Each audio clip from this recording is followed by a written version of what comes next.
오늘로 하고 쉬고, 내년에 이제 내년 계획은 1월 달은 주보에 우리 글라라님이 주보내실 텐데, 레조 마리에가 보통 토요일 지난 첫 번째 목요일인데 1월 7일에 할런지 1월 14일에 할런지 아직 결정이 안 됐대요.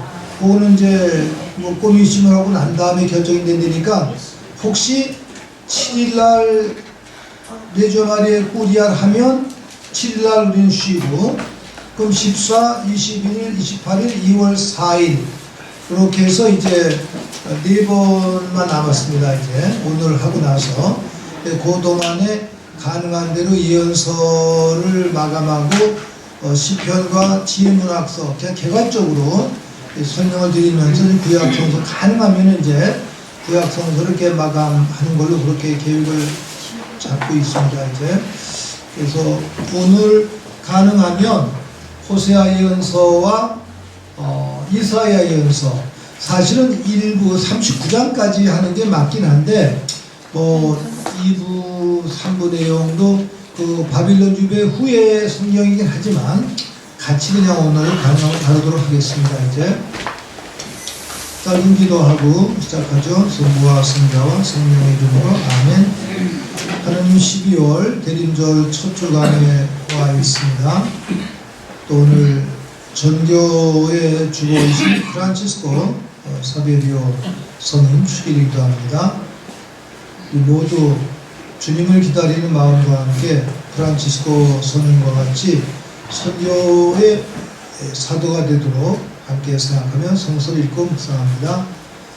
하느님의 말씀을 중심으로 살아가는 살아있는 그리스도인 증언자들이 되게 해주십시오. 성령 안에서 우리 주 그리스도를 통하여 비나이다. 아멘. 성부와 성자와 성령의 이름으로 아멘.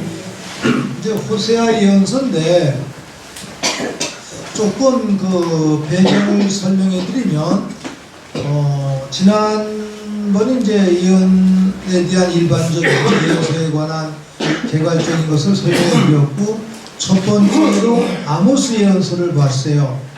아모스 예언서를 처음에 다루었던 이유는 예언서 중에 첫 번째로 집필된 성서였기 때문에, 그리고 우리 성서 순서는 좀 이사야 예언서, 예레미야, 에제키엘, 다니엘 이렇게 순서가 되어 있는데, 이거는 이제 시기적인 편집은 아니기 때문에 저는 가능하면 시간 순서를 따라서 이제 다루기 위해서 오늘 호세아 예언서를 다룰 텐데, 이 순서를 보면 호세아 예언서 다음에는 제1 이사야, 이따가 설명해 드릴 텐데, 이사야 예언서가 66장까지 있는데 한 200년에 걸쳐서 성서가 집필되었어요.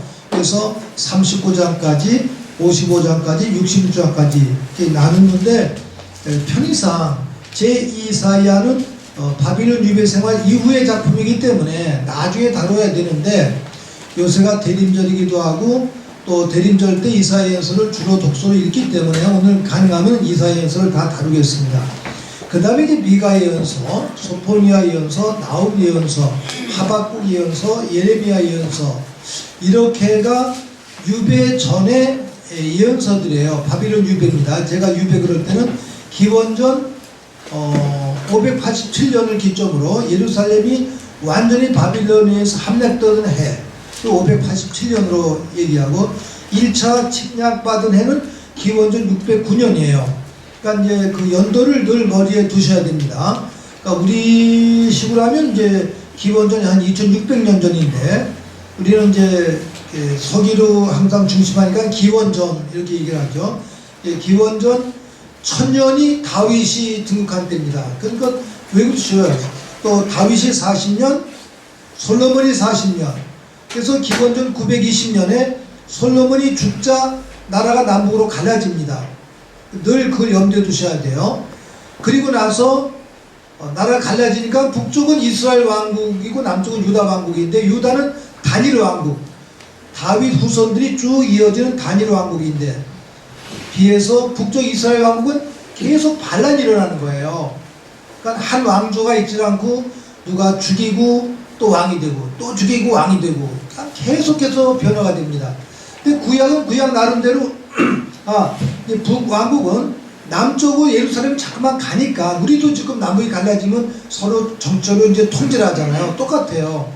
북쪽 이스라엘 사람들은 하느님을 믿으면서도 예루살렘에 가게 못 갔다 가니까 못 가게 하면서 북쪽 땅에 베텔이라는 곳에 성소를 만들어 놓고 여기서 하느님을 공경해라 그런 거예요. 사마리아를 중심으로 해서 그러다 보니까 또 이제 뭐 바알신이라든지 뭐 아세라 목상신이라든지 우상 숭배가 좀 창궐했어요. 남쪽도 물론 비슷합니다만 북쪽보다 조금 낫습니다. 이제 그런데 북쪽 왕국은 기원전 721년에 아시리아에 의해서 멸망이 됩니다. 아시리아에 의해서. 그래서 주로 우리가 지난번에 읽었던 열왕기에서 나오는 엘리야 예언자, 엘리사 예언자가 다 북쪽에서 활동했던 예언자들이에요. 초기에는 북쪽에서 예언자들이 더 활발했습니다. 비유로 들자면 오히려 우리도 지금 남북한 쪽에서 북한 쪽이 정치적으로는 또 억압구조지만 일본에 맞서 싸울 때는 애국자들이 거기도 많아요. 북한에 정말 친일파를 깨끗이 청산을 하고 참 묘합니다. 이제 그런 내용들. 오히려 북쪽에서 그 예언자들이 더 왕성하게 활동을 했습니다. 이제 그런 내용들.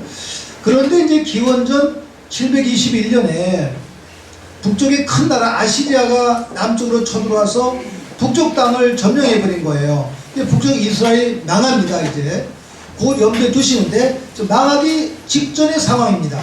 그러니까 기원전 한 750년경 이렇게 그러니까 망하기 한 30년 전에 그때 대체로 잘 살았어요. 북쪽 이스라엘도 지난번에 우리 아모스 예언서에서 봤지 않습니까?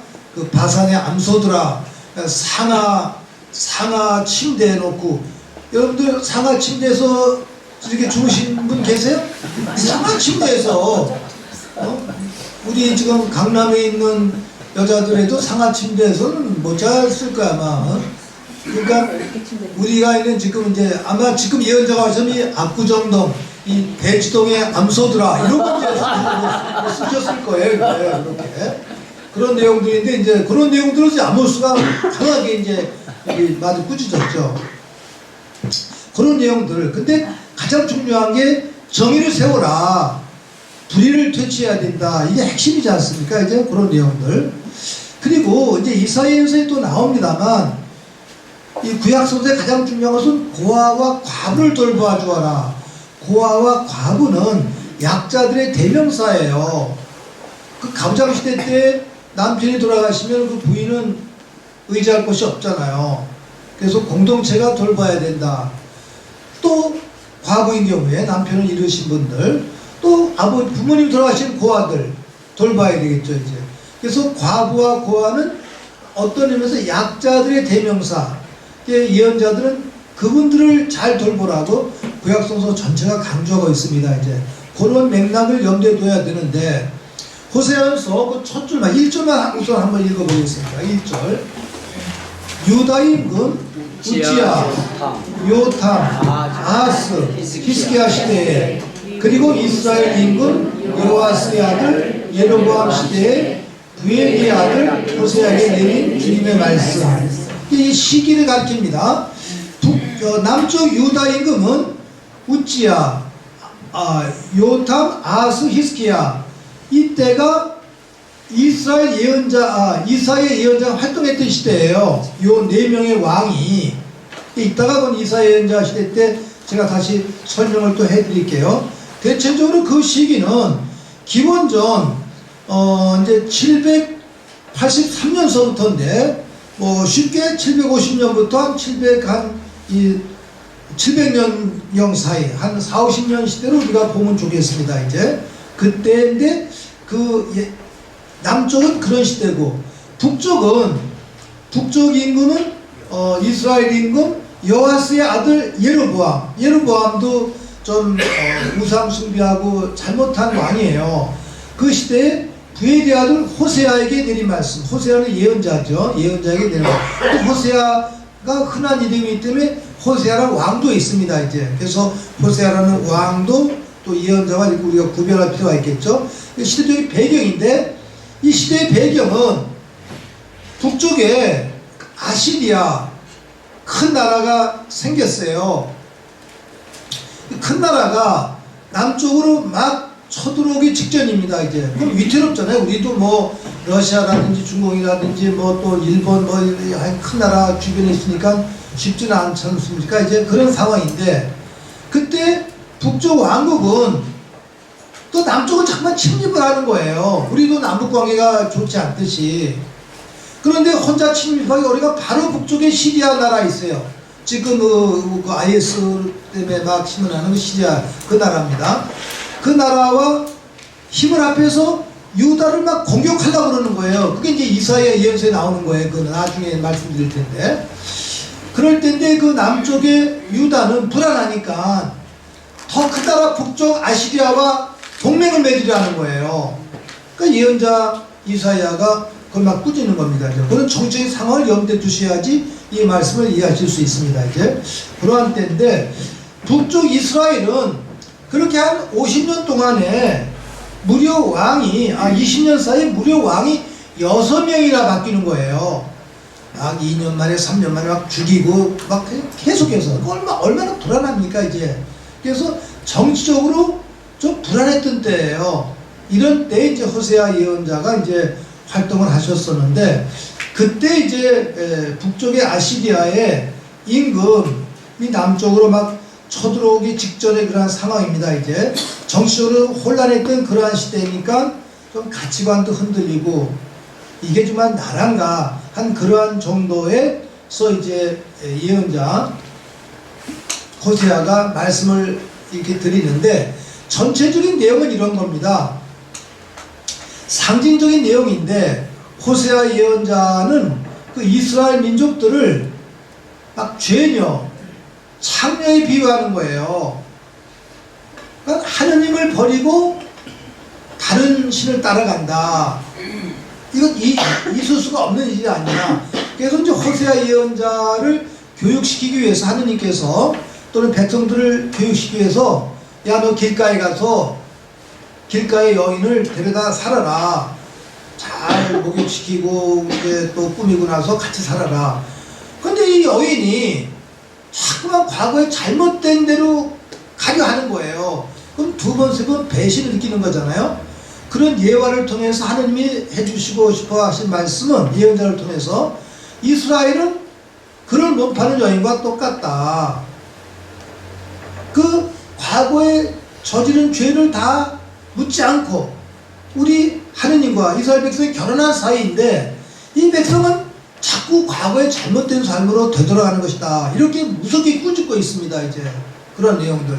그래서 호세아 예언서가 강조하고 있는 가장 중요한 내용은 충실 또는 사랑, 헤세드라고 해요. 2장에 나오는데 그 내용을 강조하고 있어요. 이 내용들. 근데 좀 무섭게 꾸짖은 내용들이 있습니다. 이제 그런 내용들. 그 예본적인 내용을 2절만 읽어보겠습니다. 2절 읽어보겠습니다. 호세아를 통하여 하나님의 명령으로 혼인하다.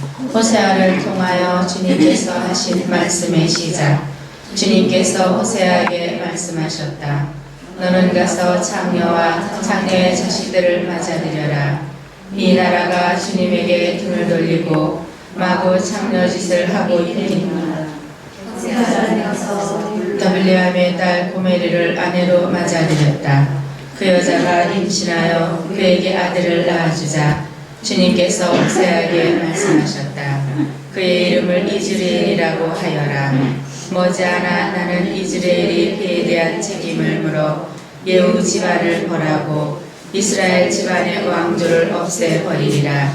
또 그날에 이스라엘의 발을 이즈레엘 평야에서 꺾어버리리라. 고메르가 다시 임신하여 딸을 낳자 주님께서 호세아에게 말씀하셨다. 그의 이름을 또 루하마라고 하여라. 나는 더 이상 이스라엘 집안을 가엾이 여기지도 않고 용서하지도 않으리라. 그러나 유다 집안은 가엾이 여기고 주 그들의 하느님으로서 그들을 구해주리라. 네, 거기까지 있죠. 이제 그래서 이 예언자는 그 이스라엘 백성들의 잘못, 불신, 우상숭배 이거를 무섭게 꾸짖고 계시는 거예요. 그러나 유다도 뭐 똑같은 잘못을 저질렀지만 유다에 대한 하느님의 더 큰 애정이랄까 이 부분은 이제 예언자가 이렇게 말씀하고 계시는 것이죠. 그 다음에 이제 2장의 맞아 제목만 읽어볼까요? 이스라엘 사람들에게 행복한 날이 온다. 그래서 그 미래를 보장해주고 있는 거예요. 그게 멸망만 예고해주면 사실 절망인데 우리가 뉘우치고 하늘께 되돌아오기만 한다면 희망을 주시는 것이죠. 그 2절 1절부터 3절만 읽어보겠습니다. 이스라엘 자손들의 수가 바다의 모래처럼 불어나 헤아릴 수도 셀 수도 없으리라. 그들에게 너희는 내 백성이 아니다 하던 그곳에서 너희는 살아계신 하느님의 자녀들이다 하리라. 유다 자손들과 이스라엘 자손들이 함께 모여 우두머리 하나를 내세우고 이 땅에서 크게 일어나리라. 이스라엘의 날이 큰 날이 되리라. 너희 형제들에게 암미라 하고 너희 자매들에게 루아마라 하여라. 네, 그래서 이제 희망을 예시해주는 그런 말씀입니다. 이제 거기 맨 밑에 기억이라고 되어 있죠. 네. 그 성서책 가지신 분들은 그 나의 그거는 위에 암미, 그렇죠? 암미죠? 아니요. 임미야, 암미야.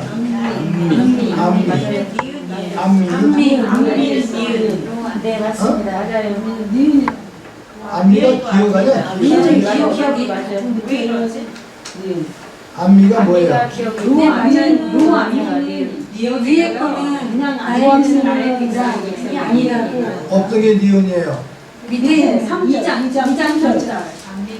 2장 3절. 네. 그 다음에 기억은 어떤 거예요? 9절 앞에 있는 거? 네. 1장 9절? 로암미. 저 위에? 네. 예, 됐네요.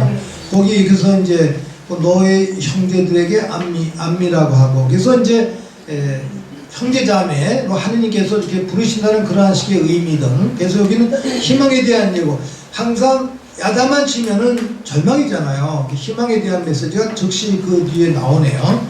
그런 내용들을 염두에 두시는데 그 당시에 정치적인 상황을 염두에 두시면서 이 호세아 예언서 읽어야 돼요.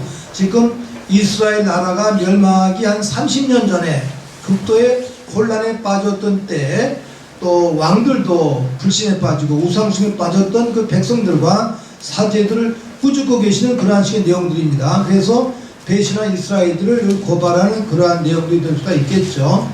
그런데 그러면서 예언자는 옛날 에집트의 노예에서 해방되었던 때 그런 기쁨, 그를 늘 간직해야 된다. 그때로부터 한 600-700년 전의 이야기입니다. 이제 그 내용들을 기억을 해라. 다른 말로 초심을 간직해라 라는 말과 똑같이 되겠죠. 이제 그래서 이 호세아 예언서는 문맥과 조금 다른데, 특히 이제 명동의 그 바오로 스님들, 샬트르 바오로 스님들은 첫 서원이나 종친 서원 때 일독서이 호세아 예언서의 요 대목을 많이 선택을 해요. 거기 2장 21절부터 23절까지만 읽어보세요. 사실 앞뒤 문맥과 조금 맞지도 않은데 스님들은 그 내용이 자기 수도의 삶과 핵심에 맞기 때문에 21절부터 23절까지 읽어볼까요? 나는 너를 영원히 아내로 삼으리라. 정의와 공정으로서 신의와 자비로서 너를 아내로 삼으리라. 또 진실로서 너를 아내로 삼으리니 그러면 내가 주님을 알게 되리라. 그날에 내가 응답하리라. 주님의 말씀이다. 나는 하늘에 응답하고 하늘은 땅에 응답하리라. 땅은 곡식과 햇포도주와 햇기름에 응답하고 그것들은 이스라엘에 응답하리라. 계속 읽어요. 끝까지 뭐 있죠. 나는 그를 이 땅에 심고 루아마를 가엾이 여기리라. 또 내가 로암미에게 너는 내 백성이다 하고 그는 저의 하느님 하고 말하리라. 스님들은 독설 뽑을 때 아마 한 23절까지 한 3절 정도만 뽑는데, 맨 뒤에 주제어가 너는 내 백성이다, 하느님의 소유다, 이 부분이 이제 주제어처럼 호세아 예언서에서 반복이 되고 있습니다. 이제 우리가 하느님의 소유, 그런데 우상에 빠지거나 하느님 배신할 때는 하느님으로부터 떠나가잖아요. 다시 하느님께로 되돌아오라는 그러한 호소의 말씀이 되겠죠. 이제 그러한 내용들. 전체적으로 이 호세아 예언서 학자들은 일반적으로 어떤 그 호세아 예언서가 아내를 데리고 살면서 또 지나간 아내를 다시 찾아오고 하는 그러한 식의 내용들을 상징적인 내용으로 보통 해석을 하고 있는데, 최근에는 조금 적극적인 신학자들은 아마 이건 호세아 예언서의 자기 자전적인 내용의 일부일 수도 있겠다, 이렇게 과감하게 해석도 합니다. 이제 그래서 사람의 그 아픈 체험을 통해서 하느님께서 이스라엘 백성들이 배반할 때 얼마나 아파하셨겠는가를 깨닫게 하기 위한 그러한 교훈이 아닐까, 또 그렇게 해석하는 학자들도 계세요. 그러나 일반적으로 전통적인 성서학자들의 설명은 이 부분은 상징적이다, 상징적인 내용들이다. 그래서 하느님을 배반한 이스라엘 백성들의 그 삶을 바로 부부의 신의를 깬 남편에게 성실함을 저버린 그러한 그 집 나간 여인이랄까, 길거리 여인이랄까, 이런 내용으로 이제 해석을 하죠. 이런 표현을 여성학자들은 조금 못마땅해요. 그 비유가 여성들은 항상 좀 부정적인 의미로 쓰여진 경우가 많이 있기 때문에, 이 내용은 상징이니까 이제 그런 측면에서 하느님과 인간과 사이에 꼭 지켜야 할 그런 어떤 신이랄까, 성실, 이 부분에 대한 강조법으로 이해하실 수 있겠죠. 이제 그런 내용들. 그리고 나서 이제 4절 제목만 보겠습니다. 주님께서 이스라엘을 단죄하시다. 그 다음에 뭐예요? 사제들의 죄 고발하는 거예요. 그 다음에 12절 백성의 죄. 그 다음에 5절 지도자들이 백성을 명랑으로 이끌다. 그 다음에 이제 8절을 보겠습니다. 이 8절은 우리가 지금 남북이 갈라졌으니까 이 부분, 남북이 갈라졌을 때 호세아 예언자가 어떻게 꾸짖었는지 읽어보겠습니다. 왜냐하면 서로 도와줘야 되는데 동족들이 서로 침략하고 남이 망하는 것을 바라는 마음, 이거는 하늘 앞에 큰 죄악이다. 지금 특히 우리가 남북이 분단된 상황 속에서 이 대목은 묵상할 대목이 되겠죠. 5장 8절 동족 상잔의 죄와 벌 읽겠습니다. 너희는 기브아에서 나팔을 불고 라마에서 나팔을 불며 벳아웬에서 경보를 울려라. 베나미나 뒤를 보아라. 징벌의 날에 에프라임은 폐허가 되리라. 나는 이스라엘의 지파들에게 확정된 일을 알려준다. 유다의 대신들은 경계를 무너뜨리는 자들이 되어버렸으니 내가 그들 위로 나의 분노를 물처럼 쏟아 부으리라. 에프라임은 억압당하고 공정은 꺾였다. 그는 헛것을 뒤쫓으려고만 하였다. 그러므로 내가 에프라임에게는 종벌레처럼 되고 유다 집안에는 뼈 고름처럼 되리라. 에프라임이 자기 병을 보고 유다가 자기 상처를 보았다. 그리하여 에프라임이 아시리아로 가고 대왕에게 사절을 보냈지만 그는 너희 병을 고치지도 못하고 너희 상처를 낫게 하지도 못한다. 나는 에프라임에게 사자처럼 유다 집안에게 힘센 사자처럼 되리라.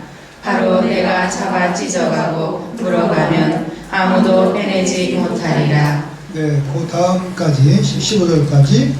주님께서 당신 백성을 떠나시라. 그들이 죄를 깨닫고 내 얼굴을 찾을 때까지 나는 내 자리로 돌아가 있으리라. 그제야 그들은 환난 속에서 나를 찾으리라.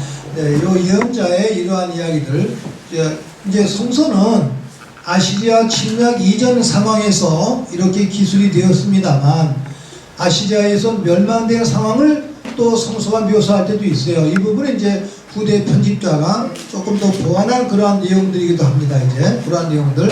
그래서 우리가 북쪽 이스라엘이 멸망되었다고 유다가 기뻐해서는 안 된다. 동족이 망했는데 그 아픔을 내 아픔으로 삼아라. 너도 그렇게 멸망될 수가 있다는 그러한 예고의 말씀입니다. 이제 우리가 이런 예언서의 말씀을 이 남북 분단 상황 속에서 정말 잘 이해를 해야 돼요. 우리가 남북이 갈라진 거는 우리 탓이 아니었잖아요. 일본의 침략 때문에, 그 다음에 해방 이후에 소련과 미군의 진주 때문에 우리와 상관없이 남북이 갈라졌어요. 동족끼리 대리전쟁하면서 이렇게 싸웠습니다. 45년부터 6.25 때 남북의 군인들이 또 젊은이들이 또 우리 또 많은 시민들이, 선량한 시민들이 억울하게 죽임을 당했어요. 서로 민족의 선조들 앞에 지은 죄악이 되겠죠. 이걸 함께 뉘우쳐야 되는데 아직까지도 이거를 50년, 60년이 되도록 우리가 계속 분쟁, 분란을 일으키고 있지 않습니까? 더군다나 신앙인이 그리스도인들도 똑같은 거예요. 그런 분들은 정말 이런 성수 앞에서 역사 앞에서 선조들 앞에서 반성해야 되는 것이 되겠죠. 이제 그런 내용들 함께 이렇게 짚으면서 묵상할 수 있겠습니다. 이제 그 뒤에 이제 예언서 아마 12장까지 되어 있나요? 12장까지인데 그래도 우리가 건너뛰어 되겠습니다. 그런 내용들 건너뛰고 14장까지가 되어 있네요. 그러면 14장 2절 제목만 읽어보실까요? 이스라엘의 회개와 새로운 삶. 네, 새로운 삶, 멸망이 되지만 그러나 새로운 삶을 예측해 줍니다. 마지막 경고 10절을 읽고서 호세아서는 마감하겠습니다. 지혜로운 사람은 이를 깨닫고 분별 있는 사람은 이를 알아라. 주님께는 울고 나서 의인은 그 길을 따라 걸어가고 죄인은 그 길에서 비틀거리리라. 의롭게 살아야 된다라는 것. 호세아 예언자가 길거리의 여인을 비유로 해서 이스라엘 하나님을 배신할 때 바로 그것은 자기 몸을 팔고 불의한 삶을 사는 그 여인과 똑같다. 제자리로 돌아와야 된다. 이런 이제 호소. 우리가 잘못 살면 바로 얘는 그렇게 아름답지 않습니다만 죄녀의 삶, 창녀의 삶과 똑같다라는 거. 무서운 거랑 꾸짖으면 되겠죠. 그 다음에 이제 이사야 예언서로 가겠습니다. 이사야 예언서는 조금 앞으로 가겠죠. 이사야 예언서는 우리 글라라님이 내가 순서를 막 바꿔가지고 인용을 못 해주셨어요. 그래서 성서책을 보시면 좋겠어요. 1705쪽. 성서 가지고 계시면 1705쪽. 성서 갖고 계시지 않으시면 그냥 설명만 들으시면 되겠습니다. 거기 보시면 이제 이사야 예언서 제1부 이렇게 되어 있어요. 1부. 1장부터 39장까지가 제1부입니다. 그 다음에 제2부는 40장부터 66장까지예요. 그런데 여기서 학자들은 다시 40장부터 55장까지를 제2부로 보고 그걸 제2이사야 예언서라고 그래요. 56장부터 66장까지를 제3 이사야 이렇게. 그러니까 같은 이사야 예언서지만 제1 이사야, 제2 이사야, 제3 이사야 이렇게 나눕니다. 이제 그런 내용들. 사실은 제1 이사야 예언서 39장까지는 바빌론 유배 생활 이전의 작품이에요. 거기까지만 다뤄야 되는데 우리는 지금 마침 대림들에 와 있으니까 2부, 3부까지 함께 오늘 개괄적으로 제가 말씀을 드리겠습니다. 이제 그런 내용들. 그런데 물론 일부 속에서도 바빌론 유배 생활 이후의 내용들이 이 안에 담겨져 있는 것도 있습니다. 이제 왜냐하면 후대 편집자들이 볼 때 너무 유다만 이렇게 질타하는 것보다는 유배 생활 이후에 다시 희망을 주는 그러한 내용들, 바빌론까지 아시리아에 대한 멸망뿐 아니라 유다를 침략했던 바빌론도 멸망해야 된다. 그런 내용들도 막 얘기를 하고 있어요. 일부에서 그 내용들은 후대 편집자가 아시리아뿐 아니라 이미 나중에 성서를 이게 집약하게 되니까 바빌론까지 집어넣으면서 같이 이제 이렇게 질타하는 거죠. 예를 들어서 우리가 역사를 기술할 때 지금 역사를 쓴 분이 계시면 옛날 역사책을 중심하면서 일본을 우리가 막 이렇게 비판합니다만 우리 심리학은 일본이지만 그러나 또 소련, 미국, 중국까지 같이 비판할 수가 있잖아요. 이제 그런 부분들은 후대 학자들이 삽입한 것이다. 이런 의미가 되겠죠. 이제 그럼 제2사야에서 전체적인 내용을 좀 말씀해 드리겠습니다. 호세아 예언자도 그렇고 이사야 예언자도 그분들의 개인적인 삶은 잘 몰라요. 구체적으로 어떤 분인지는 우리가 잘 알지 못합니다.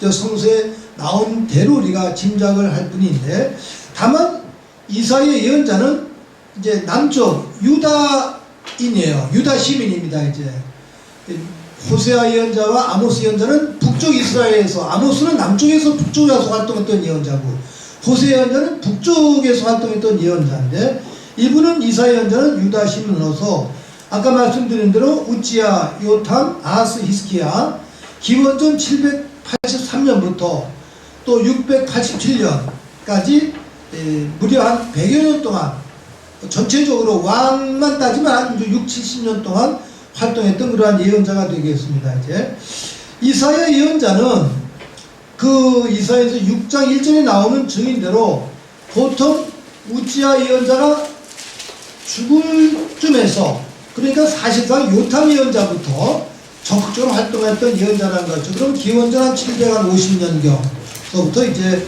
한 4, 50년경 활동했던 예언자로 보고 있습니다.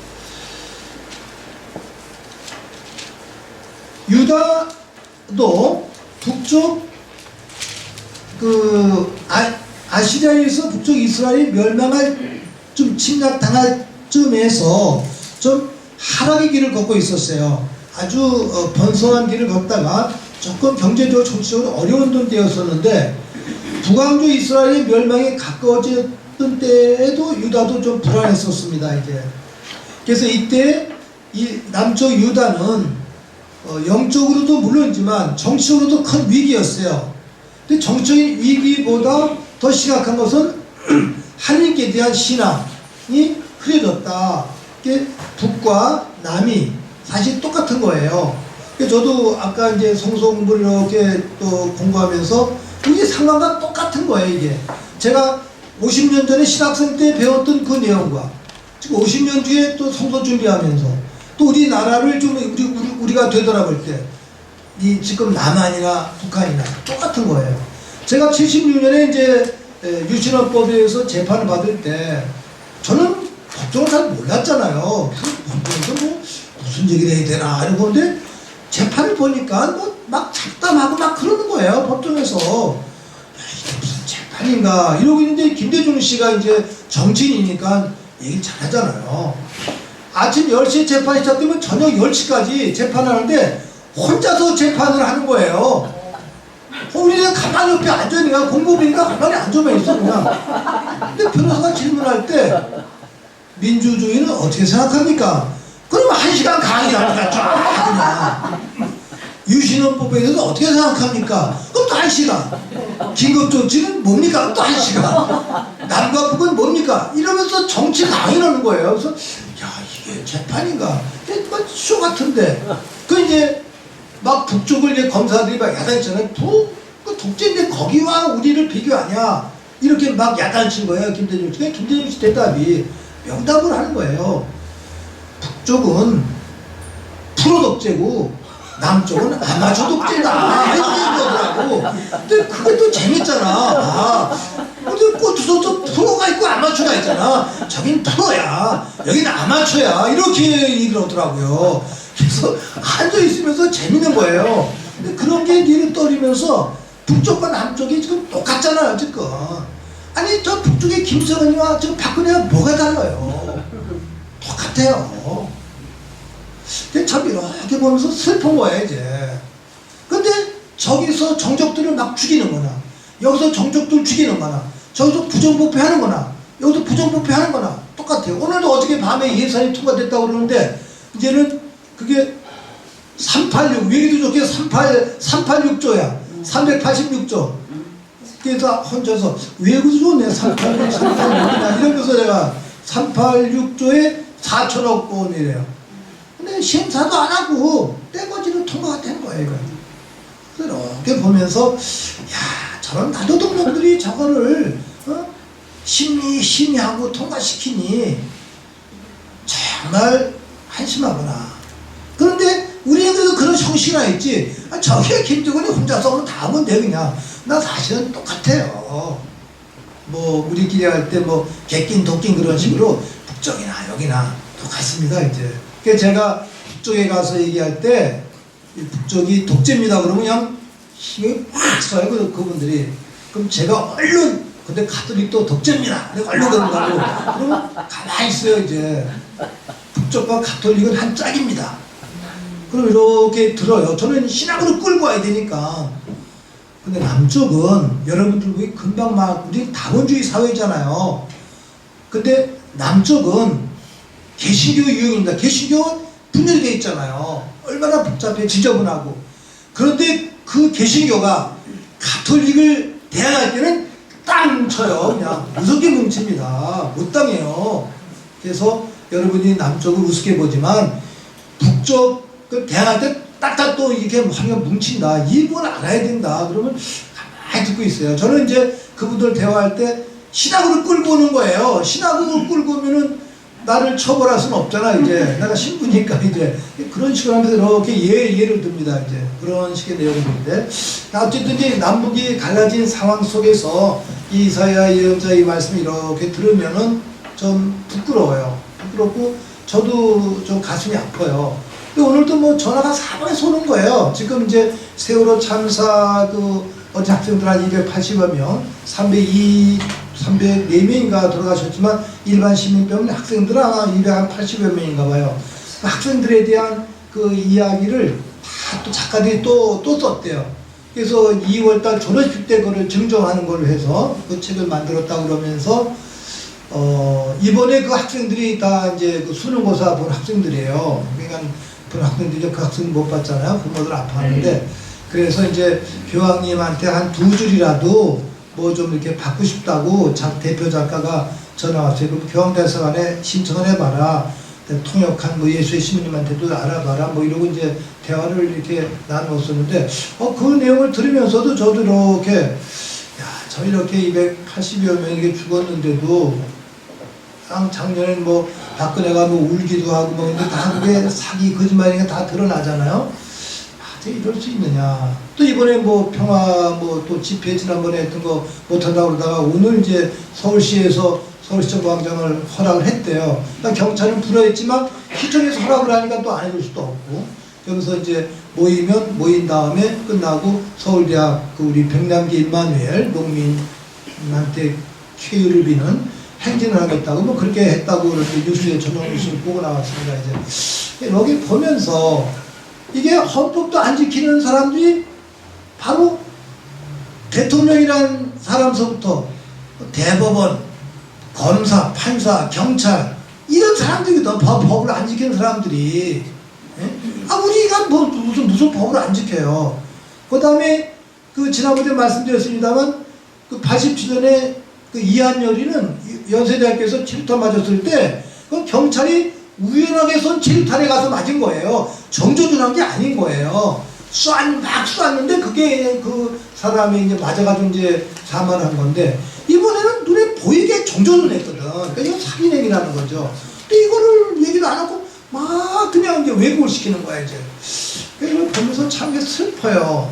슬프면서도 아까 그 작가가 저한테 전화 걸면서 신부님 요새 어떠세요 마음이? 그래서 난 뭐 불쌍하요 그냥 그랬더니 깜짝 놀리는 거예요. 저마저 슬프다면 또 안 되잖아. 좀 위장을 해야 되니까 나는 안 슬퍼. 왜 안 슬퍼? 아니 미친 여자가 뛰는데 뭐가 슬퍼. 그냥 미친 여자가 뛰는구나. 나 그걸 구경하고 있어. 이러고 된다고 그랬어요. 근데 그 사람은 작가인데도 제 표현에 놀란 거예요. 그런 게 예언자적 표현입니다. 이제 예언자적 표현이에요. 미친 여자가 뛰고 있다. 그러니까 잘 관찰하자. 이게 예언자의 말씀이에요. 저는 가서 조사를 받아도 다 성도를 끌고 들어가. 뭐든지 그냥. 무슨 말씀입니다. 이러면 되는 거니까 이제. 저도 출두서를 받았어요. 출두서를. 지난 12월 14일에 우리도 집회 제가 이제 책임자 중에 하나잖아. 처음에는 불쌍 그러더니 이제 누가 또 고발을 했대요. 어떤 왜 요새 골빈 놈들이 있잖아. 또 뭐. 그러니까 내 이름을 고발했으니까 또 조사해야 된다고 그래서. 저는 아예 안 받으니까 아예 문자가 또 왔어요. 그냥 문자 지워버렸어. 이렇게 그냥 언제 출두하시면 좋겠습니다. 얼른 지워버리고 이제 안 가고 골빈 놈들을 먹고 헌일이 있으니까 벨제 따오는구나 그냥 그러고 있는 겁니다. 이제 에이 나라가 지금 이래요 지금 이런 다. 그래서 이 예언서를 잘 읽으시면 그 상황 진단을 잘 하실 수가 있습니다. 이제 그런 내용들. 근데 그 남왕조의 얘기는 그때 그렇게 희망을 예언자는 얘기하고 있는 거예요. 다윗 왕조에 대한 영원한 축복, 약속이 있는 거예요. 그런데도 아시리아가 남쪽으로 자꾸만 침입할 위험이 있는 거예요. 또 그 다음 때는 바빌론이 실제로 침략을 해왔어요. 침략을. 그럼 이게 도대체 뭔가 회의가 생기는 거예요. 우리도 왜 가끔 신앙생활하면서 각자 회의가 있지 않습니까? 예언자도 또 이스라엘 백성, 선민들도 그런 회의 속에 있습니다. 그 회의 속에 있는 사람들에게 해답을 준다고 그럴까? 해답을 찾아가는 그런 내용들이 이제 이 내용들이 되겠죠. 그래서 중요한 것은 하느님께 대한 약속의 신뢰를 우리가 지녀야 된다. 오늘의 위기가 아무리 크다 하더라도 희망을 가지게 해야 된다. 그런데 그럼에도 불구하고 또 의심해 가는 것은 하느님께 대한 공경, 종교라는 것이 국가의 범죄 앞에서는 한낱 공소표에 불과한 거예요. 우리들의 믿음, 기도, 이게 가시의 효과가 없잖아요. 그리고 큰 나라가 침략해 오니까 멸망을 눈앞에 두고 있는 거예요. 이때 어떻게 살아야 되겠는가를 예언자가 그 길을 모색하고 있는 것이죠. 이제 대체로 이제 이사야 예언서 1장부터 39장까지 제1부에는 제3시기 이사야 예언서에 띄었던 시를 한 3시기로 학자들이 구별하고 있습니다. 이제 첫 번째는 그 요탐과 아하스 왕 시대 때 기원전 742년에서 715년까지 북쪽 아시리아가 멸망한 그때입니다. 이제 이때는 아하스 왕이 줄다리기라는 거예요. 지금 정치적으로 위기니까 큰 나라 저 아시리아와 야, 손을 잡아야 되겠구나 이런 내용들.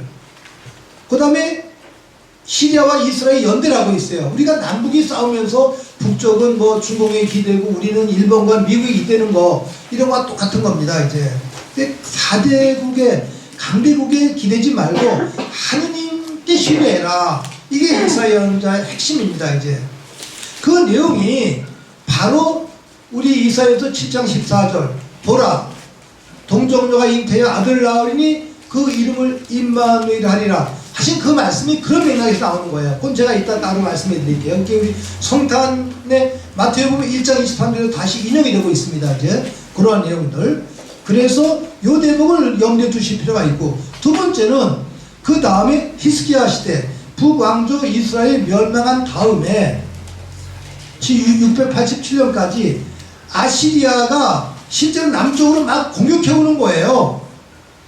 그때 남쪽 이집트 왕과 이제 이집트 국가와 해변에 있던 필리스티아와 연합전선을 바꾸면서 이 아시리아를 나가야 되지 않을까, 이렇게 정책적으로 그 왕들이 생각을 하고 있는데, 그 아합 왕이 그때 이제 예언자 이사야가 그것보다는 현실을 직시해라, 무력에 의존하지 말아라, 외국의 힘에 의존하지 말아라, 이러한 내용들을 이제 계속 이야기하고 있습니다. 그런 내용들이 메시아 사상과 연계가 되어 있습니다. 이제 그러면 이제 우리가 대림절의 이사야 연설을 만날 때 조금 더 실감 있게 이런 정치적인 상황 속에서 예언자가 이렇게 말씀하셨구나 깨달으실 수 있어요.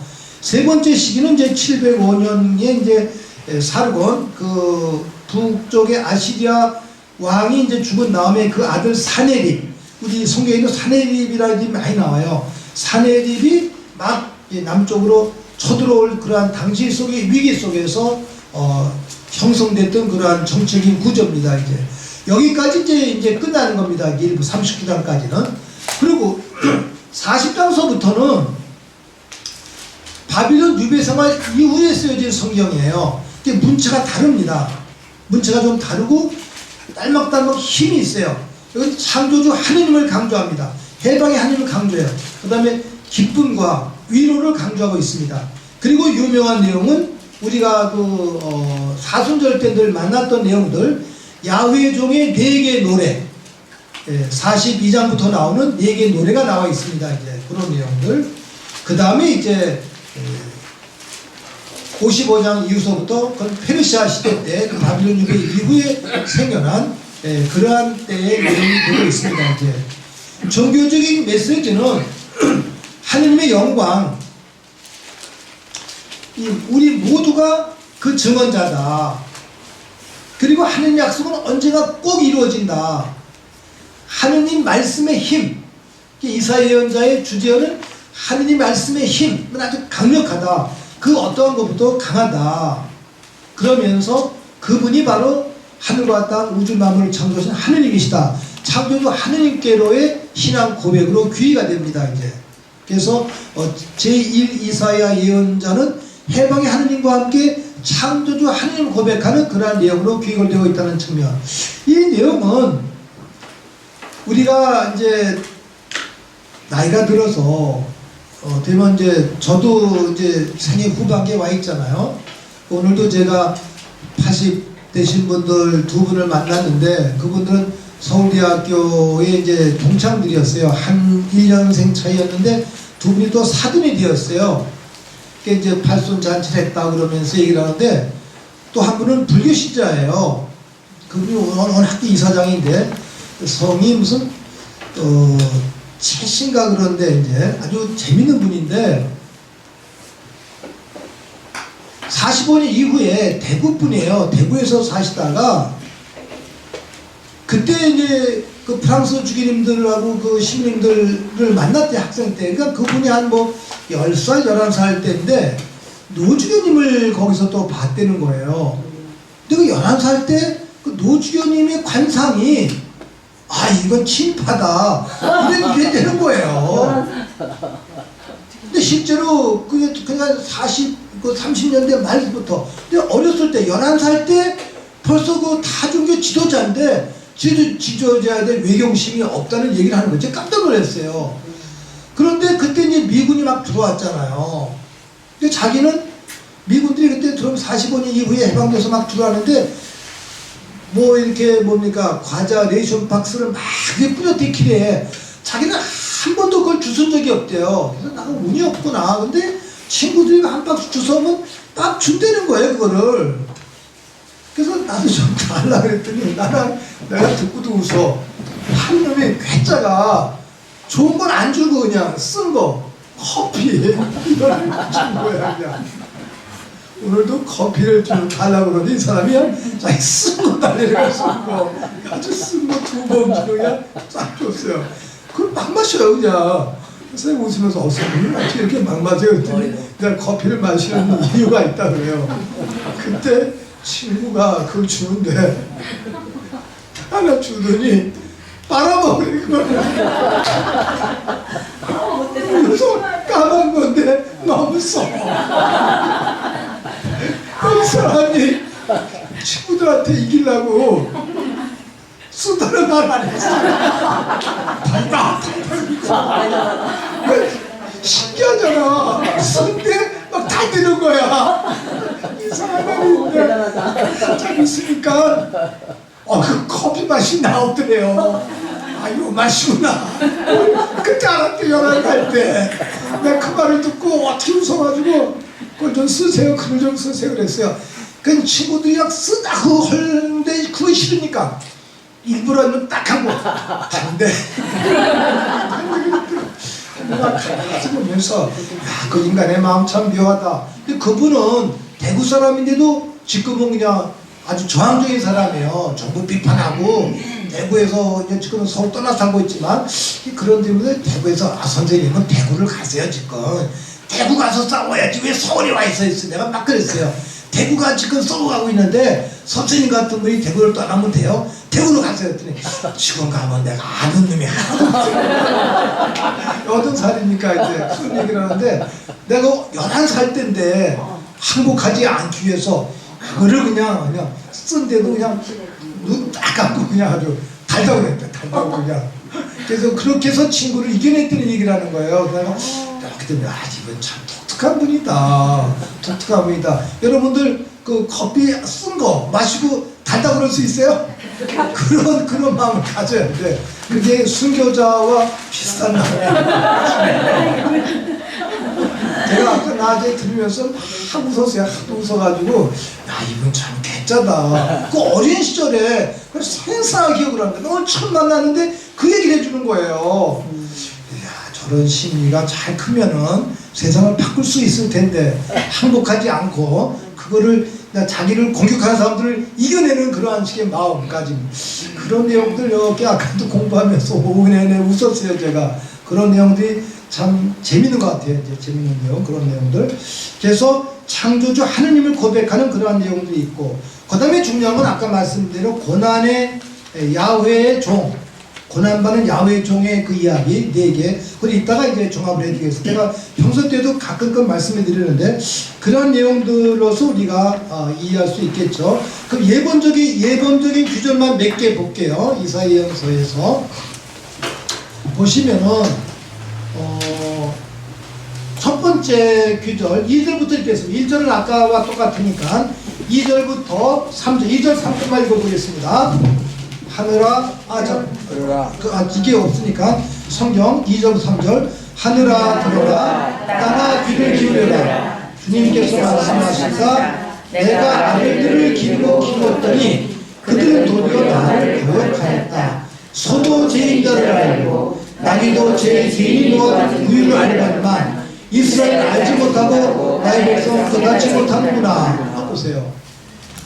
다른 말로 동물들도 주인을 알고 밥통을 아는데 이스라엘 내 백성은 하나님 모르는구나 이러고 야단치시는 거예요. 어떤 때 우리가 이제 저 친구 중에 또 아주 원칙적인 친구 한 분이 있어요. 김태감 신부님이라고.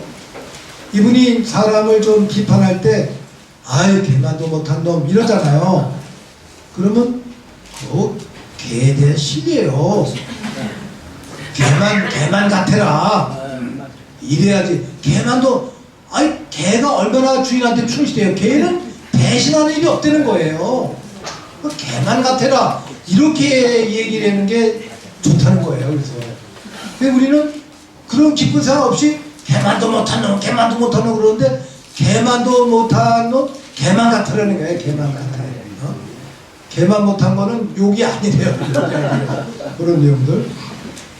그런 내용들에서 그 다음에 이제 뭐 소돔과 고모라와 같은 데서 쭉 야단을 치고 있습니다. 이제 이게 꾸짖는 고발입니다. 이제 그 다음에 거짓 경신회와 참된 경신회 이건 이제 신앙에 대한 바른 신앙을 가지라는 그러한 꾸짖음이 되겠죠. 용서와 불순종 다 나가고 나서 조금 2장 1절 2절부터 읽겠습니다. 이거는 우리 대림절 때 나오는 독서에 읽겠습니다. 영원한 평화 2절부터 세월이 흐른 뒤에 이러한 일이 이루어지리라. 주님의 집이 서 있는 산은 모든 산들 위에 굳게 세워지고 언덕들보다 높이 솟아오르리라. 모든 민족들이 그리로 밀려들고 수많은 백성들이 모여오면서 말하리라. 자, 주님의 산으로 올라가자. 야곱의 하느님 집으로. 그러면 그분께서 당신의 길을 우리에게 가르치시어 우리가 그분의 길을 걷게 되리라. 이는 시온에서 가르침이 나오고 예루살렘에서 주님의 말씀이 나오기 때문이다. 그분께서 민족들 사이에 재판관이 되시고 수많은 백성들 사이에 심판관이 되시리라. 그러면 그들은 칼을 쳐서 옷을 만들고 창을 쳐서 낫을 만들리라. 한 민족이 다른 민족을 거슬러 칼을 쳐들지도 않고 다시는 전쟁을 배워 이기지도 않으리라. 야곱 집안아, 자 주님의 빛 속에 걸어가자. 네, 이 부분도 메시아 사상입니다. 이제 요 규절만 가지고도 이제 뭐 1시간 2시간 강의를 해도 부족한 그러한 내용인데 이게 대립절 첫 주일이 아마 일독서였을 거예요. 올해 세월이 흐른 뒤에 이러한 일이 이루어지리라. 먼 훗날을 예고하는 겁니다. 이제 종말론적인 예고가 되겠죠. 주님의 집이 서 있는 산은 모든 산들 위에 굳게 세워지고 언덕들보다 높이 솟아오르리라. 그 모든 민족들이 그리 밀려온다는 거예요. 예루살렘 시온 산이 모든 언덕들보다 가장 높다는 겁니다. 실제로는 그 산 높이는 우리 남산 정도 한 800-900m밖에 안 돼요. 예루살렘 언덕 산이. 뭐 북쪽에 헤르몬산, 또 동쪽에 갈멜산, 높은 산들이 많이 있습니다. 근데 그런 산보다 더 높아요, 이 산이. 왜? 하느님이 계시는 산이기 때문에, 하느님의 성전이 계시기 때문에 그 산은 높아요. 질적인 의미가 되겠죠, 이제. 그런 내용들을 선포하고 계시는 거예요. 그 주님의 산으로 올라가자 모든 만백성의 구원의 중심, 가르침의 중심이 하느님의 산 예루살렘이라는 것이죠. 이걸 우뚝 속에 얘기해 놓고 바로 그 산에서부터 구원의 가르침이 나온다는 거예요. 그러면서 이제 4장 뒷번째 가면 이제 평화를 지향해야 되는데, 그러면 칼을 쳐서 보석을 만들고 창을 쳐서 낫을 만들리라. 또 한 민족이 다른 민족을 거슬려 칼을 쳐들지도 않고 다시는 전쟁을 일으키지도 않으리라. 평화의 메시아, 평화의 하느님을 예시하고 노래하고 있는 겁니다. 이제 우리가 평화를 얘기할 이유가 바로 여기에 있어요. 특히 남북 긴장 가운데서 또 지금 군사, 올해도 뭐 국방 예산이 아까 보니까 30조 정도인가? 얼른 먹다 정도 10분의 1 정도 되는 것 같아요. 어마어마해요. 우리 지금 정말 국방비가. 그런 내용들 참 게 낭비인데, 그게 또 뭐 전쟁에 쓰여주고 또 미국에 뭐 무기 사고 이러면서 우리가 느껴진 내용인데, 평화를 지향해야 된다는 측면, 신앙인으로서 특히 이제 종교 지도자들은 이런 부분의 생각을 늘 마음에 간직해야 되겠죠. 이제 그런 내용들 되새겨 주시고, 그 다음에 쭉 지나가서 뭐 중간중간에 건너뛰겠습니다. 이제 그러면서 5장을 또 읽어야 되겠네요. 5장 포도밭의 노래. 이 내용은 또 주일 독서 때 이 내용을 읽어요. 실제로 포도밭에서 일어났던 그 일을 비유로 해서 아마 이사야 예언자가 이 내용을 썼으리라 이렇게 얘기합니다. 읽어보겠습니다. 내 친구를 위하여, 내 친구를 위하여 나는 노래하리라. 내 애인이 자기 포도밭을 두고 부른 노래를. 내 친구에게는 기름진 산등성이에 포도밭이 하나 있었네. 땅을 일구고 돌을 골라내어 좋은 포도나무를 심었네. 그 가운데 탑을 세우고 포도학도 만들었네. 그러고는 좋은 포도가 맺기를 바랐는데 들포도가 맺었다네. 자, 이제 예루살렘 주민들아, 유다 사람들아, 나와 내 포도밭 사이에 시비를 가려다오. 내 포도밭을 위하여 내가 무엇을 더 해야 했더란 말이냐? 내가 해주지 않은 것이 무엇이란 말이냐? 나는 좋은 포도가 맺기를 바랐는데 어찌하여 들포도를 맺었느냐? 네, 여기서 마치겠습니다. 나는 좋은 포도가 맺기를 바랐는데 어찌하여 들포도를 맺었느냐? 우리 뭐 상식 다 하시잖아요. 포도나무의 비유도 나오고 포도송이의 비유. 우리가 포도 열매가 돼야 돼요.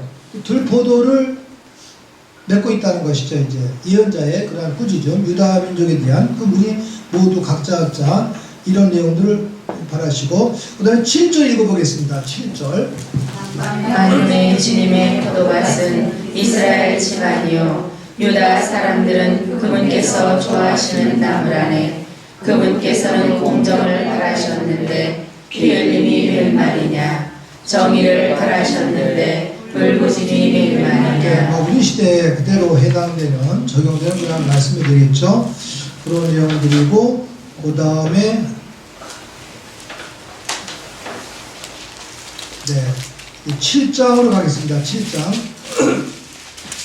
아하스의 내리신 첫 번째 경고. 아까 이미 말씀드린 대로 이 아하스 왕이 북쪽에 아시리아가 막 커나고 남쪽으로 북쪽에 그 이스라엘이 남쪽으로 막 침입하고 시리아와 함께 오려 하니까 겁이 나니까 더 큰 나라 아시리아와 손잡으려고 그러는 거예요.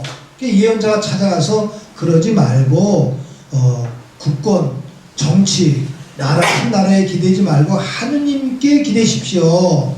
이렇게 말을 하니까 아하스는 찔끔했어요. 예언자가 이걸 직감하셨구나. 그래서 제가 어떻게 하느님께 기적을 청합니까? 감히 아주 자기 짐짓 경건하지 않은 거예요. 그러니까 이사야 예언자가 당신이 하느님 앞을 속이면 안 됩니다. 당신이 기적을 청하지 않아도 하느님께 당신에게 기적을 보여주실 것입니다. 보라, 젊은 여인에게서 아들이 낳을 터인데 그 이름을 임마누엘 하리라 하신 그 말씀을 여기에서 나오는 거예요. 여기서 1차적인 해석은 보라, 젊은 여인이라는 말은 아무래도 나이 든 분이 아이를 낳는 것보다 젊은이 20대 여성이 아이 낳는 게 더 건강하잖아요. 40대 여성이 낳는 것보다는. 그래서 옛날에 왕정시대 때는 왕의 부인들이 많았잖아요. 당신 젊은 부인에게서 낳을 그 아이 때 아름다운 미래가 보장되리라. 그 아들은 히스기야를 얘기하는, 아하스의 아들 히스기야를 얘기하는 거예요. 근데 그 아이가 크려면 적어도 20년이 지나야 되잖아요. 아이가 낳고 20살 정도가 돼야지 성인이 되니까. 그 20년은 어떻게 기다려요? 지금 바쁜데. 그러니까 말을 들은 척하고 안 듣는 거예요. 그래서 예언자가 얘기를 하는 건데, 바로 그 귀절, 보라, 젊은 여인이 잉태하여 아들을 낳으리니 그 이름을 임마누엘 하리라 하신 그 말씀을 그리스어로 번역을 할 때 72년권 기원전 300년경에 번역할 때 그 알만한 단어를 처녀로 번역을 한 거예요. 처녀로. 그러니까 이제 젊은 여인이 처녀로 이제 번역이 되었어요. 근데 우리말로 처녀보다 동정녀가 더, 외국말은 다 처녀입니다, 이제. 근데 동정녀 그러면 즉시 성모님과 연결이 되잖아요. 마태복음 1장 23절에서는 마태오는 항상 예수님을 이야기할 때 예수님의 모든 행업은 구약에 예언된 것의 완성이다. 이걸 얘기하고 있습니다. 그래서 예수님의 행업을 이야기하면서 구약시대 때 이 말씀이 이렇게 이루어진 것이다. 그래서 성모님의 그 잉태를 얘기하면서 이미 이사야 예언자에서 보라, 동정녀가 잉태해 아들을 낳으리니 그 이름을 임마누엘 하리라 하신 그 말씀이 이루어졌다. 이렇게 딱 하고 증언을 하는 겁니다. 이제 그런 내용들, 그런 배경을, 역사적인 배경과 이것이 어떻게 해서 성모님께 연결이 되었는가를 우리가 알면 이제 훨씬 더 좋겠죠. 그 부분은 그냥 읽지 않고 그냥 넘어가겠습니다. 설명으로 대신하겠습니다. 그런 맥락으로 읽어주시면 좋겠습니다. 이제 그러면 대체로 제1 이사야 예언서에서는 핵심적인 내용이 아까 말한 그 10장 14절입니다. 이제 보라, 동정녀가 잉태해 아들을 낳으니 그 이름을 임마누엘 하리라 하신 그 내용이 되겠죠. 이제 그 다음에 성탄 때 제1독서가 나와요. 그게 9장, 8장 마지막 구절로 가보겠습니다. 성탄 밤에, 그러니까 8장 23절 찾으셨죠? 네. 거기 뭐 제목이 뭐예요? 장차 태어날 인물. 그렇죠. 근데 성탄 밤미사에서는 그 앞기준은 빠졌어요. 사실 거기서부터 해야지 문맥은 맞는 건데 우리는 9장에서부터 읽습니다. 이제 성탄 밤미사 1독서 거기 몇 개 읽어보겠습니다. 옛날에는 저불론 땅과 납달리 땅이 천대를 받았으나 앞으로는 바다로 가는 길과 요르단 건너편과 이 민족들의 지역이 영화롭게 되리이다. 네, 즈불론 땅과 납달리 땅이 최고의 북쪽 땅이에요. 그래서 나는 버린 땅이었어요. 그런데 그 땅이 이제부터 구원의 땅이 될 것이다. 희망을 주는 겁니다. 이제 그러면서 이제 9장 1절입니다. 어둠 속을 걷던 백성이 큰 빛을 봅니다. 암흑의 땅에 사는 이들에게 빛이 비칩니다. 당신께서는 즐거움을 많게 하시고 기쁨을 크게 하십니다. 사람들이 당신 앞에서 기뻐합니다.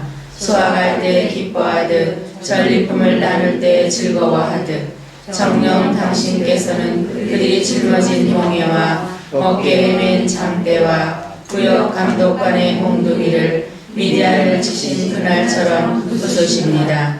땅을 흔들며 저벅거리는 군화도 빗속에 뒹군 군복도 모조리 화염에 쌓여 불꽃의 먹이가 됩니다.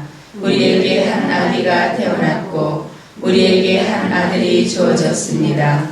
왕권이 그의 어깨에 놓이고 그의 이름은 놀라운 경륜과 용맹한 하느님, 영원한 아버지, 평화의 근왕이라 불리리이다. 다윗의 왕자와 그의 왕국 위에 놓인 그 왕권은 강대하고 그 평화는 끝이 없으리이다. 그는 이제부터 영원까지 공정과 정의로 그 왕국을 굳게 세우고 지켜가리이다. 만군의 주님의 열정이 이를 이루시리이다. 네, 이 부분이 이제 성탄 밤미사 이독서입니다. 이제 그래서 즉시 읽어도 예수님과 연계가 되잖아요. 이런 걸 메시아 사상이라고 그래요. 이제 그런 내용들. 그래서 그 부분을 우리가 되면 되었고, 이것도 설명을 드리려면 1시간, 2시간, 3시간, 4시간이 걸려요. 이제 그러니까 이제 읽고서 묵상하시고 각자 그 다음에 11장으로 가겠습니다. 11장 제목이 뭐예요? 메시아의 평화의 왕국. 메시아 평화의 왕국. 이 메시아사 이사야 형사는 아주 이 대림절의 독서고 메시아론에서 아주 대표적인 예언서입니다. 이제 읽어보겠습니다. 이사야의 구르터기에서 햇순이 돋아나고 그 뿌리에서 새싹이 움트리라.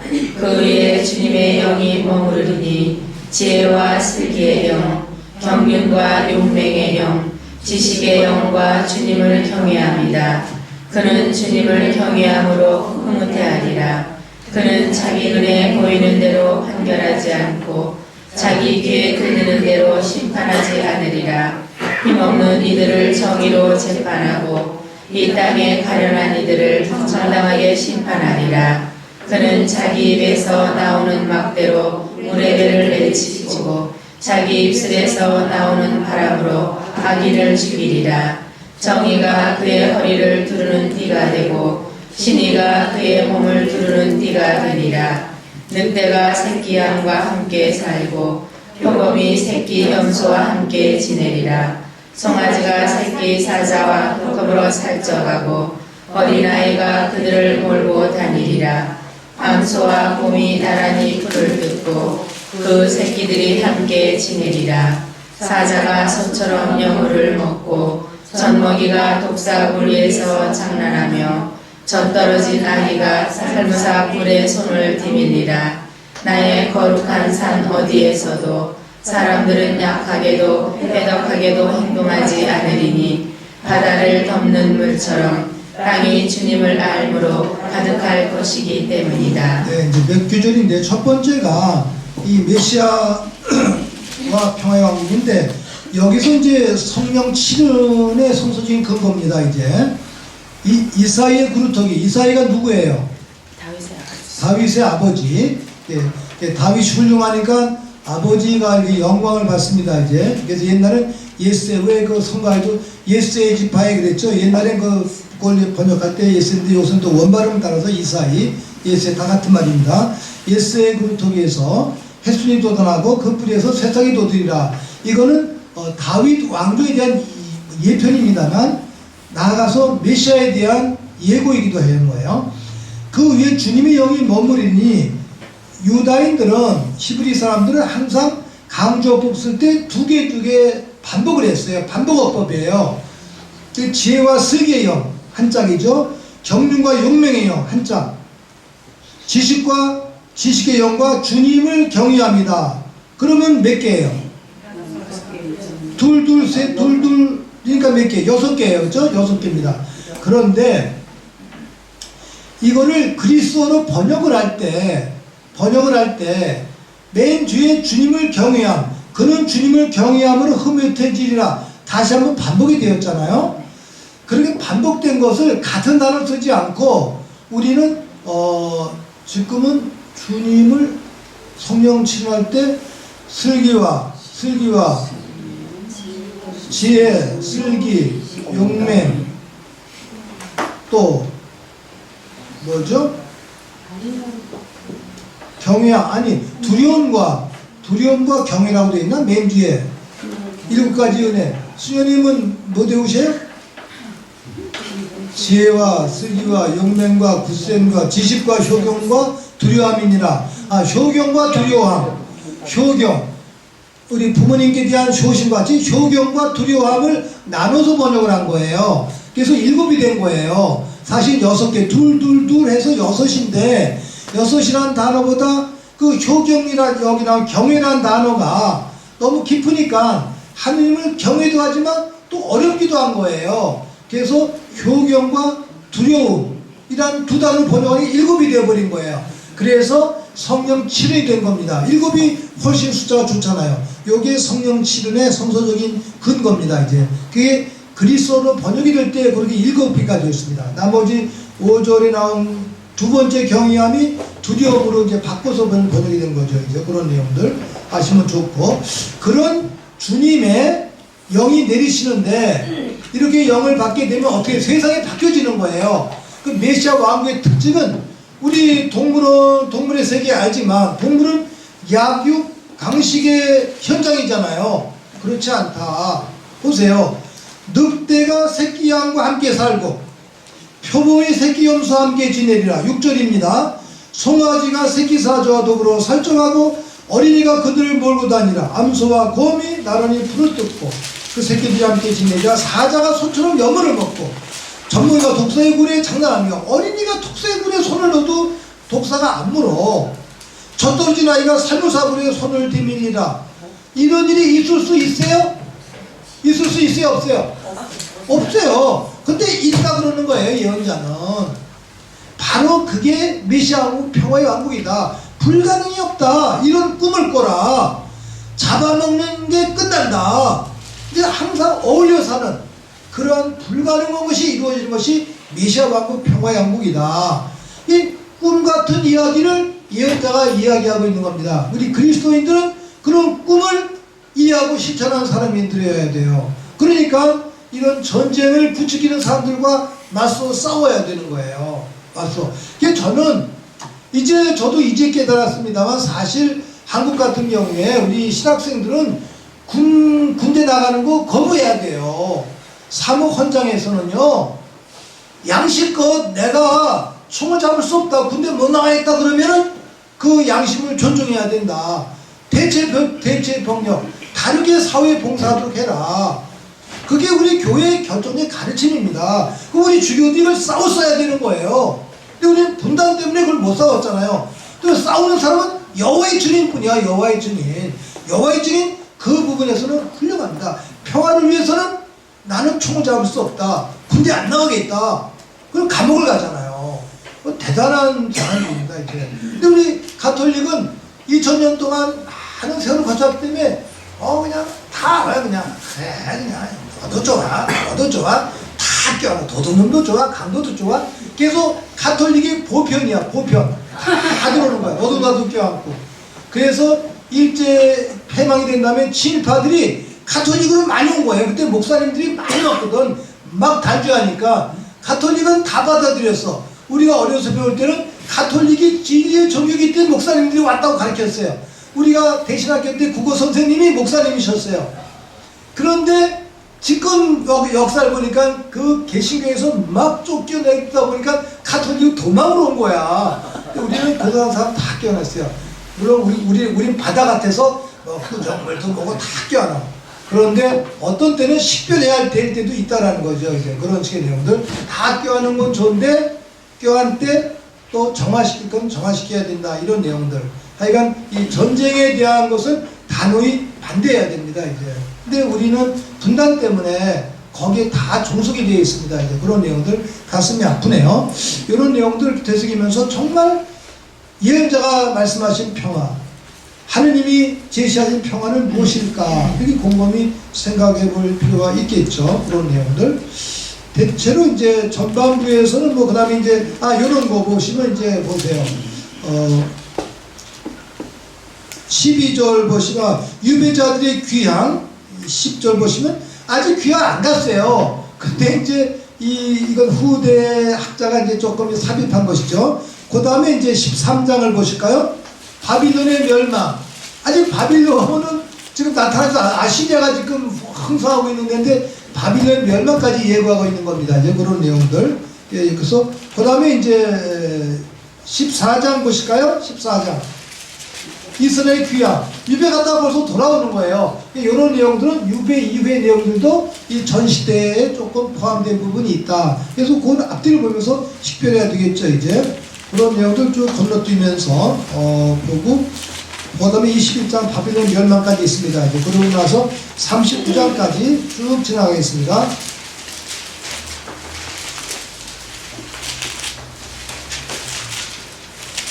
그 다음에 이제 38장 보실까요? 38장. 아까 나온 그 아하스 왕의 아들이 이제 히스기야예요. 보라 동정녀가 이제 아들 낳으리니 그럴 때 그 아들이 이제 왕이 된 겁니다. 히스기야. 이때가 전성기였어요. 종교 교육도 하려고 아주 애썼던 왕인데 죽게 되었어요. 죽게 되니까 하나님께 기도하셔서 하느님 조금 더 살려주세요 그랬더니 눈금이 이제 해가 이렇게 올라가서 14년인가 더 사셨다고. 몇 년이야? 15년 더 사셨어요. 그래서 저도 기도를 잘 받쳐서 죽을 때가 되면 15년 더 살아야 되겠다 이런 꿈을 성서 배울 때 가졌습니다. 요 히스기야. 그런데 이게 또 찬반양론이 많아요. 이게 진짜냐 거짓말이냐 뭐 이러는데 우리는 뭐 그런 걸 따질 시간도 없으니까 성서니까 어쨌든지 히스기야 왕이 하나님의 특은을 받아서 죽기 직전에 또 연명했다 뭐 이렇게 이해하시면 되겠죠. 이제 그래서 감사가 히스기야 찬미가가 있고 39장까지 이제 끝납니다. 그 다음에 이제 40장으로 갑니다. 1800쪽 40장 이사야서 제2부라고 되어 있죠. 근데 그게 제2이사야예요. 40장 문체가 조금 달라지는데 젊은이의 문체라고 학자들이 얘기를 하고 있습니다. 그래서 첫 구절을 볼까요? 위로와 구원의 선포. 위로하여라 나의 백성을 너희의 하나님께서 말씀하신다. 예루살렘에게 가정히 말하여라. 이제 공격 기간이 끝나고 죄값이 치러졌으며 자기의 모든 죄악에 대하여 주님의 손에서 각절의 벌을 받았다고 외쳐라. 한 소리가 외친다. 너희는 광야에 주님의 길을 닦아라. 우리 하느님을 위하여 사막의 길을 곧게 내어라. 골짜기는 모두 메워지고 산과 언덕은 모두 낮아져라. 거친 곳은 평지가 되고 험한 곳은 평야가 되어라. 이에 주님의 영광이 드러나리니 모든 사람이 다 함께 그것을 보리라. 주님께서 친히 이렇게 말씀하셨다. 요 대목이 이제 우리 대림절대와 똑같고 사순절대도 이걸 선택해서 읽고 또 이 대목이 세례자 요한의 역할이기도 합니다. 이제 주님의 길을 곧게 내는 선구자 역할. 또 그 다음에 한 소리가 말한다. 그 다음 대목 읽어볼까요? 한 소리가 말한다. 외쳐라. 무엇을 외쳐야 합니까? 하고 내가 물었다. 모든 인간은 불이요 그 영화는 들의 꽃과 같다. 주님의 입김이 그 위로 불어오면 풀은 마르고 꽃은 시든다. 진정 이 백성은 불에 지나지 않는다. 풀은 마르고 꽃은 시들지만 우리 하느님의 말씀은 영원히 서 있으리라. 이 대목은 이제 지혜 문학의 내용입니다. 이제 그런 내용도 가끔 시적인 내용이 이렇게 인용되고 있습니다. 이제 그 다음에 10절 보라 주 하느님께서 권능을 떨치며 오신다. 당신의 팔로 왕권을 행사하신다. 보라 그분의 상급이 그분과 함께 오고 그분의 보상이 그분 앞에 서서 온다. 그분께서는 목자처럼 당신의 가축들을 먹이시고 새끼 양들을 팔로 모아 품에 안으시며 젖먹이는 어미 양들을 조심스럽게 이끄신다. 지금 바빌론 유배 생활 70년의 유배가 끝난 거예요. 이제 얼마나 새 세상입니까? 이제 우리도 1945년 해방의 기쁨의 그 감격 우리 선조들이 맞이하셨던 것을 이렇게 상상할 수 있겠죠. 그런 내용들 되새겨 주시면 좋고 그 다음에 하느님의 위대하신 하느님을 칭송하는 그러한 대목과 함께 나오면서 41장을 보겠습니다. 41장 키루스의 소명 읽지 않겠습니다. 41장 키루스는 페르시아의 왕이에요. 이제 아시리아를 무너뜨리고 페르시아가 들어섰어요. 페르시아 왕이 들어섰을 때 새 왕족이 들어서면 좀 완화 정책을 쓰잖아요. 포로로 붙들려왔던 약소 민족들을 풀어주는 거예요. 그러면 유다인들에 있어서 해방을 맞이하니까 이 키루스는 얼마나 기뻐요. 우리도 일본에 침략을 받았는데 미국이 우리를 점령해서도 미국에 대한 감사심이 있잖아요. 해방자인 줄 알아요, 미국을. 사실 해방자도 아닌데 메가더가 그때 포격 내릴 때 우리는 미국의 식민지였거든요. 그래도 우리 고마운 거예요. 똑같이 성서학자들도 아시리아가 뭡니까? 바빌론이 끝났어요. 바빌론의 유배가. 근데 페르시아 왕 키루스가 해방을 시켜주니까 그 키루스가 아주 키루스에 감사한 거예요. 그 키루스를 메시아라고 노래하는 거예요. 우리들의 구원자다. 하느님이 보낸 사람이다. 이렇게 노래를 합니다. 이제 그런 게 예언서 성서에도 나타나는 대목이 있습니다. 그러나 그 키루스도 하느님의 도구다.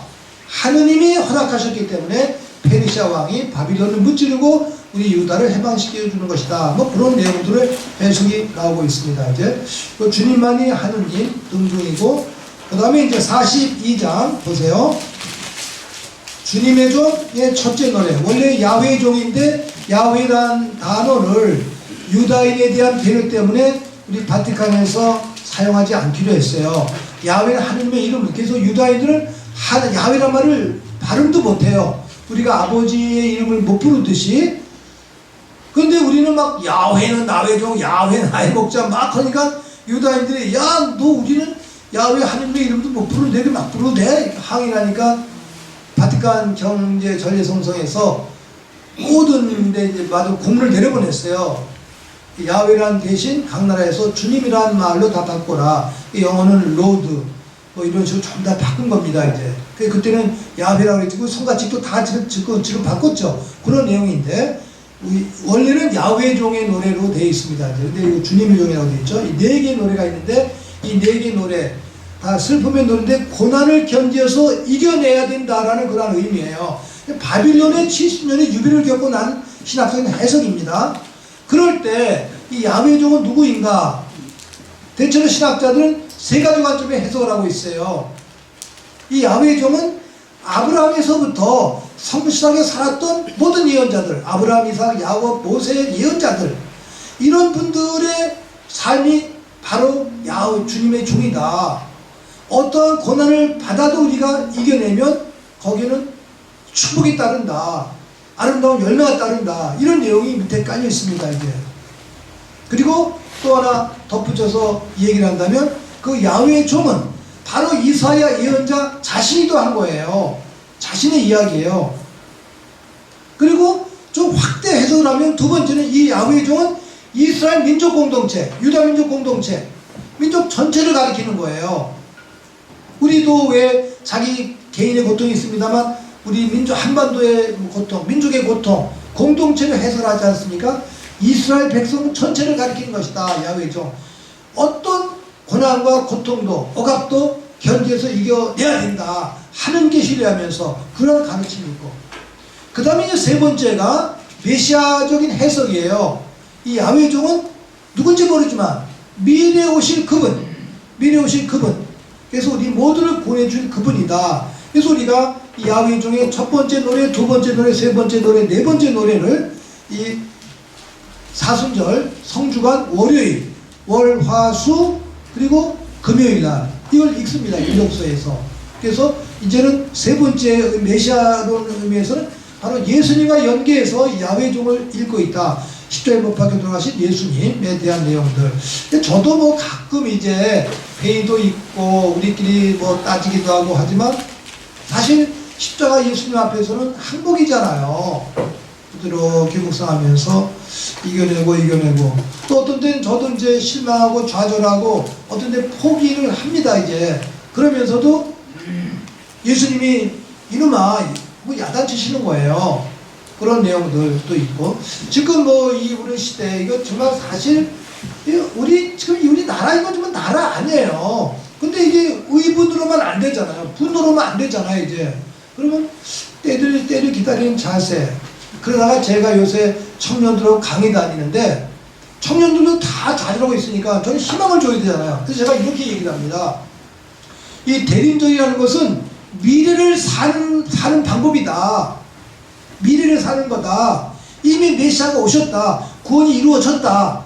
그러면 이미 박근혜는 망했다. 박근혜는 끝났다. 박근혜 이후를 우리가 이미 살고 있는 것이다. 이렇게 하면은 박근혜를 넘어서 사는 거거든요. 그런 내용들의 의미가 박근혜에 매몰되는 것이 아니에요. 그 다음 세대 훨씬 넘어서서 내가 하느님과 함께 사는데, 예수님과 함께 사는데, 예언자와 함께 사는데 후를 넘어서 살아가는 그러한 식의 의미. 그래서 이 대림절에서 미래를 앞당기는 겁니다. 미래를 앞당기는 거예요. 대림절이라는 뜻이라는 게 우리는 미래를 선취하는 그러한 삶을 살면서 희망을 만들자. 예언자가 그러한 삶을 사신 분들이에요. 그래서 어떠한 고난도 다 이겨내 주셨다는 그러한 내용들. 그래서 야훼 종의 첫 번째 노래, 두 번째 노래, 세 번째 53장까지 있습니다. 그 부분을 쭉 건너뛰고 다시 45장이 나왔네요. 한번 그건 잠깐 보죠. 45장 제목 읽어보겠습니다. 주님께서 기루스를 세우시다. 주님께서 기루스를 세우신 거예요. 페르시아 왕입니다. 1절 읽어보겠습니다. 주님께서 당신의 기름 부음 받으니, 기름 부음 받으니라는 게 큰 글자 썼죠. 그게 메시아라는 뜻이에요. 그리스도라는 뜻입니다. 그리스도. 우리말로 푸는 거예요. 그리스도라는 뜻이 기름 부은 사람. 그 옛날에는 그냥 기름 부은 건데 우리는 그래서 본 큰 글자 썼잖아요. 그 기루스도 메시아라고 노래하는 거예요. 우리는 해방시켜 있기 때문에 하느님의 구원의 도구라는 의미가 되겠죠. 이제 그런 내용들 지나가고 그다음에 이제 쭉 지나가서 아까 오늘 성시간 하시느라고 20분 늦게 오셨거든. 그러니까 나 아직 시간 아니라고요. 요거 끝날게요 이제. 그리고 이제 55장까지가 끝나는 거예요. 이 독서가. 그리고 55장부터는 제3 이사야. 그럼 바빌론 유배 이후에 페르시아 이후에 쓰여진 말씀 훨씬 더 뒤에 그게 제3 이사야라고 얘기를 하는데 거기가 55장에서 끝나고 나오네요. 56장 보세요. 56장 찾으셨죠? 네. 이사야 예언서 제3부를 했잖아. 이걸 제3 이사야라고 그러는 거예요. 드립도 이사야. 그런데 이제 몇 줄만 있고 그래서 이거를 이사야 학파라고 해요. 이사야 예언자를 따르는 분들이 한 200년 동안 그 정신을 가지고 이 성서를 집필하고 종합을 했다. 이런 내용들이 되겠죠, 이제. 그 다음에 이제 요거 있고 58장 읽고 끝나겠습니다, 오늘. 58장. 제가 좀 옛날에 이제 공동고백하고 할 때 많이 읽고 묵상했던 내용이에요. 근데 요새는 뭐 너무 또 힘드시니까 그냥 짧게 10배면만 반성하는데 58장 읽어보겠습니다. 이게 참 의미가 있어요. 사순절에도 해당될 말씀입니다. 목청껏 소리쳐라 망설이지 마라. 나팔처럼 내 목소리를 높여라. 내 백성에게 그들의 악행을, 야곱 집안에 그들의 죄악을 알려라. 그들은 마치 정의를 실천하고 자기 하느님의 공정을 저버리지 않은 민족이 있냐. 날마다 나를 찾으며 나의 길 알기를 갈망한다. 그들은 나에게 의로운 법규들을 물으며 하느님께 가까이 있기를 갈망한다. 저희가 단식하는데 왜 도와주지 않으십니까? 저희가 고행하는데 왜 알아주지 않으십니까? 보라, 너희는 너희 단식일에 제일만 찾고 너희 일꾼들을 다그친다. 보라, 너희는 단식한다면서 다투고 싸우며 못된 주먹질이나 하고 있다. 저 높은 곳에 너희 목소리를 들리게 하려거든 지금처럼 단식하여서는 안 된다. 이것이 내가 좋아하는 단식이냐? 사람이 고행한다는 날이 이러하냐?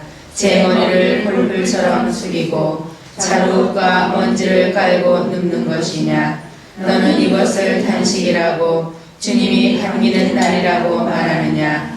내가 좋아하는 단식은 이런 것이 아니겠느냐? 불의한 결박을 풀어주고 멍에 줄을 끌어주는 것, 억압받는 이들을 자유롭게 내보내고 모든 멍에를 부수어 버리는 것이다. 네 양식을 굶주린 이와 함께 나누고 가련하게 떠드는 이들을 내 집에 맞아들이는 것, 헐벗은 사람을 보면 덮어주고 내 혈육을 피하여 숨지 않는 것이 아니겠느냐.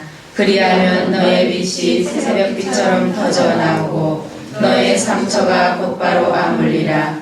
너의 의로움이 내 앞에 서서 가고 주님의 영광이 내 뒤를 지켜주리라. 그때 내가 부르면 주님께서 대답해 주시고 내가 부르짖으면 나 여기 있다 하고 말씀해 주시리라. 내가 내 가운데서 멍에와 삿대질과 나쁜 말을 치워버린다면 굶주린 이에게 내 양식을 내어주고 고생하는 이의 넋을 부족하게 해준다면 내 빛이 어둠 속에서 솟아오르고 암흑이 너에게는 대낮처럼 되리라. 거기서 마치죠. 그 이어지는 것도 같은 내용인데, 참된 단식, 우리는 단식하면은 그냥 음식 한 끼 안 먹고 이러는 걸로만 이제 단순히 생각을 하지 않습니까? 이제 근데 이스라엘 분들 이슬람교 마호메트교 단식은 정말 진지하게 한다고 그래요. 근데 거기도 이제 이면에 가보면 그쪽에서 외교원 하시던 분들만 보면 밤중에 또 부자들은 그냥 막 먹고 그냥 막 그런데요. 이제 어디나 다 위선자들은 있으니까. 그러나 일반 대중들은 열심히 지키잖아요. 이제 그런 내용들.